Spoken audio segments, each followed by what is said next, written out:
नमस्कार। प्रस्तुत है आज का चिंतन। जब कोई शिष्य पहली बार किसी उन्नत चेतना के पास आध्यात्मिक मार्गदर्शन हेतु पहुंचता है तो वह अंधा लंगड़ा दोनों होता है।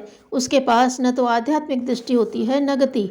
वह इस संपूर्ण यात्रा का एक छोर होता है और गुरु इसका दूसरा छोर। एक अधम है तो दूसरा उच्चतम, एक गिरा हुआ देवता है तो दूसरा चेतना के सर्वोच्च बिंदु पर प्रतिष्ठित देव, जो संसार की संपूर्ण बाधाओं और बंधनों को ध्वस्त कर यहाँ तक पहुँचा हो, वही इस पथ का योग्य उपदेष्टा और सहायक हो सकता है।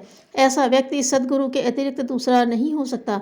गुरु जीवन की पूर्णता है। वह पवित्रता, शांति, प्रेम और ज्ञान की साक्षात प्रतिमूर्ति होता है।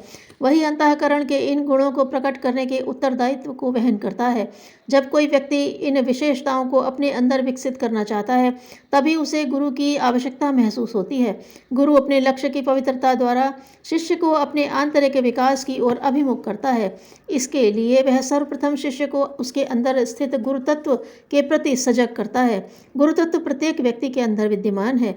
इसे आंतरिक गुरु भी कहते हैं। यह शिष्य के संपूर्ण जीवन के समस्त क्रियाकलापों का साक्षी है तथा अव्यक्त रूप से उच्चतर आत्मज्ञान की ओर उसका मार्गदर्शन करता है। सर्वसाधारण जन अपनी ही उलझनों और समस्याओं से घिरे रहने के कारण उसकी आवाज़ को सुन समझ नहीं पाते।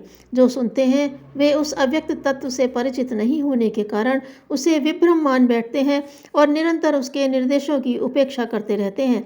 ऐसी स्थिति में गुरु ही इसके प्रति उसे जागरूक और सचेष्ट बनाता है।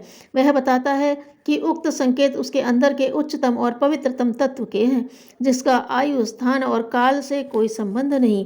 वह इन सब से परे और अविनाशी है। मृत्यु के साथ उसका अंत नहीं होता। वह जन्म जन्मांतर तक साथ चलता है। विकसित दृष्टि वाले ही इस अंतर्ध्वनि को ठीक ठीक ग्रहण कर पाते हैं और उसका परिपालन करते हैं। अविकसित अंतःकरण को तो इसका भान तक नहीं मिलता। स्थूल गुरु इस गुरु तत्व की का मूर्तिमान प्रतीक है। हम बाह्य गुरु के प्रति सच्चे और ईमानदार बने। यदि मन की गहराइयों से हम ऐसा कर सकें तो फिर यह कर्तव्य निष्ठा ही हमारी सर्वोत्तम साधना बन जाएगी। फिर किसी भी प्रकार के जप अनुष्ठान, ध्यान धारणा अथवा योगाभ्यास की कोई ज़रूरत नहीं पड़ेगी। पर आदमी अध्यात्म में भी सर्वथा सच्चा कहाँ बन पाता है। वह यहाँ भी उन्हीं तकनीकों का इस्तेमाल करना चाहता है जो अपने पूर्ववर्ती जीवन में लोक प्रवंचना हेतु करता रहा था। इससे उसका आध्यात्मिक जागरण और विलंबित होता है, जिससे उबार पाना गुरु के बूते की बात नहीं होती। अध्यात्म में पवित्रता सर्वोपरि है। शिष्य यदि उसे अपने अंतःकरण में धारण कर सके और गुरु के निर्देशानुसार चले तो इतने भर से ही वह अध्यात्म तत्व ज्ञान के उस चरम सत्य की उपलब्धि कर सकता है जिसे पाने के लिए साधकों को जन्मों तक परिश्रम करना पड़ता है। पर शिष्य को इसे अपना निजी उपार्जन मानने की भूल नहीं करनी चाहिए। यथार्थ में इसके पीछे भी प्रत्यक्ष गुरु की ही प्रच्छन्न भूमिका होती है। यदि गुरु से शिष्य का संबंध वास्तविक और गहरा है तो इसके साथ ही शिष्य अपने आंतरिक गुरु तत्व से संबंध विकसित करने में भी सक्षम होता है। दोनों अनुभव समानांतर चलते हैं और उनमें सह अस्तित्व होता है। बाह्य गुरु से संबंध विकसित होने के साथ साथ आंतरिक गुरु से शिष्य का संपर्क सजीव, साकार और सुस्पष्ट होने लगता है। उसके मार्गदर्शन में ही शिष्य की अंतः ऊर्जा का आविर्भाव और विकास होता है।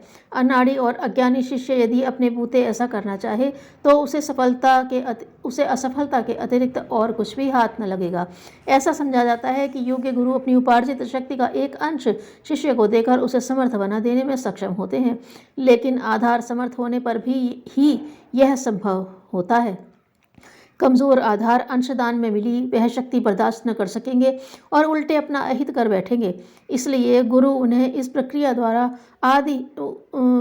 द्वारा शक्ति प्रदान करेंगे, ऐसी आशा अपात्र शिष्यों को नहीं करनी चाहिए। उनके लिए सामर्थ्यवान बनने का सबसे सरल तरीका यही है कि वे गुरु चरणों में आत्मसमर्पण कर दें और उनकी इच्छा में ही अपनी इच्छा माने एवं उनके संतोष में अपना संतोष।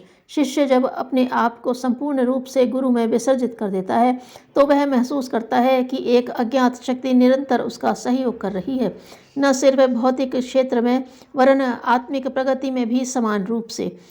यह स्थिति तब भी बनी रहती है जब गुरु अपने भौतिक शरीर में नहीं होते, कारण कि वे अपने सूक्ष्म शरीरों को तप साधना से इतने समर्थ बना चुके होते हैं कि स्थूल देह के न रहने पर भी शिष्यों को सहयोग संरक्षण मिलता रह सके।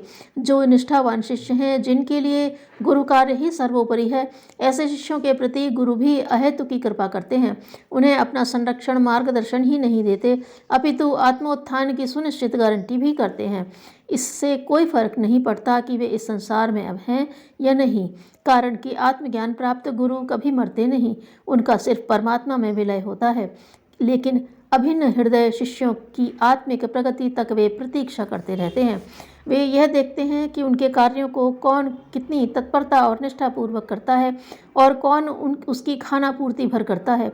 उनकी दृष्टि में वह शिष्य महान है जो उनके आदर्शों पर चलकर निरंतर उनके कार्यों को अग्रगामी बनाने में संलग्न रहता है। ऐसे ही शिष्य उनके अंतरंग में होते हैं, इन्हीं पर उनका विशेष अनुग्रह बरसता है। गुरु इस प्रक्रिया को नियंत्रित करते हैं। पात्रता विकास के बिना न संसार में कोई रिश्ता है और न इसके बिना अध्यात्म क्षेत्र में कोई रास्ता है। धन्यवाद।